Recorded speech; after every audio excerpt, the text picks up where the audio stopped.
Cette semaine, Parashat Yitro nous raconte le don de la Torah. Akadosh Baruch Hu va s'adresser au peuple d'Israël et va leur dicter les Aseret Hadiberot, les 10 paroles. La 10e parole, le dernier commandement des Aseret Hadiberot, c'est l'interdiction de convoiter les biens d'autrui, lo tachmod. Il y a une question bien connue soulevée par le Even Ezra qui dit comment la Torah peut nous donner l'ordre de ne pas désirer ce que l'autre a.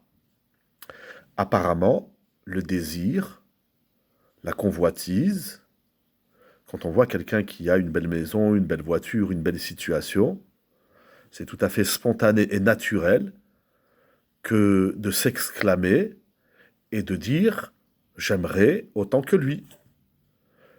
Que lui ait ce qu'il a, comme on dit, la brioute. Mais j'aimerais moi aussi avoir pareil que lui. Donc comment la Torah peut nous commander sur un instinct? C'est une question qui connaît beaucoup de réponses.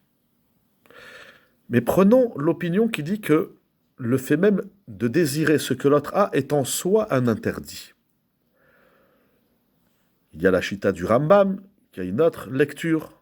Mais prenons ici ceux qui défendent l'idée que le fait même de désirer ce que l'autre a est en soi un interdit. Donc la question du Eben Ezra, c'est comment la Torah peut nous dire ne désire pas. C'est une réalité. Je vois, il a une belle situation, je veux comme lui, il a une belle maison, etc. Le Eben Ezra ramène, pour répondre à sa question, une parabole. Si la parabole de la princesse et du paysan.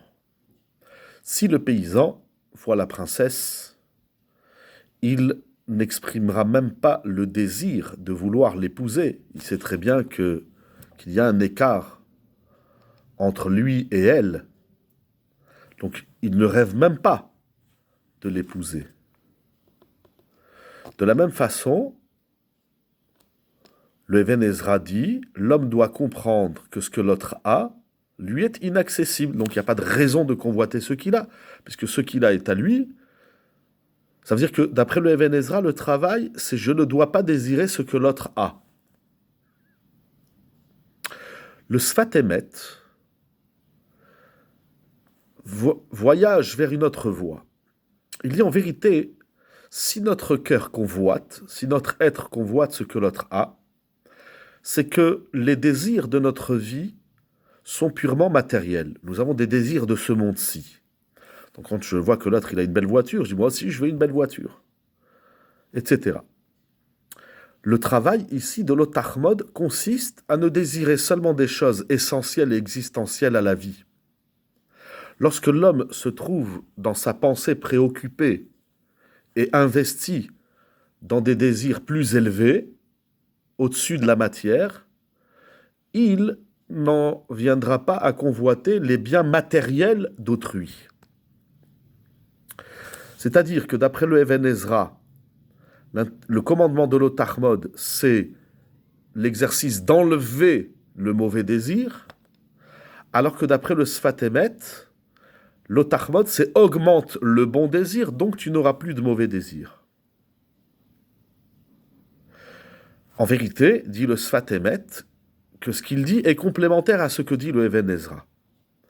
Dans la Torah, comme il a dit David Ameler, nous avons deux exercices. Surmera va'asetov. C'est-à-dire, d'abord, on fait un travail pour enlever le mal, et ensuite, on fait un travail pour augmenter le bien. Donc, le Even Ezra, il est dans le surmera. Enlève la mauvaise convoitise. Lorsqu'on fait un travail pour comprendre que ce que l'autre a nous est inaccessible, que chacun a sa part, certes, il faut beaucoup de émouna. D'ailleurs, l'otachmod, on peut le relier à Anochi, à la première. Celui qui est dans la foi, il n'est pas dans la convoitise. Et en même temps, et en parallèle, on va faire un travail pour augmenter les valeurs qu'on se doit de désirer. On le voit bien, par exemple, un enfant, il désire un jouet.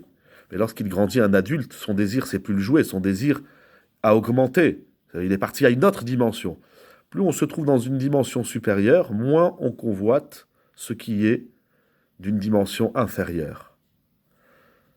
Voilà, c'est l'idée d'Holotachmod, partagée et associée du Even Ezra et du Sfat Emet. Shabbat Shalom.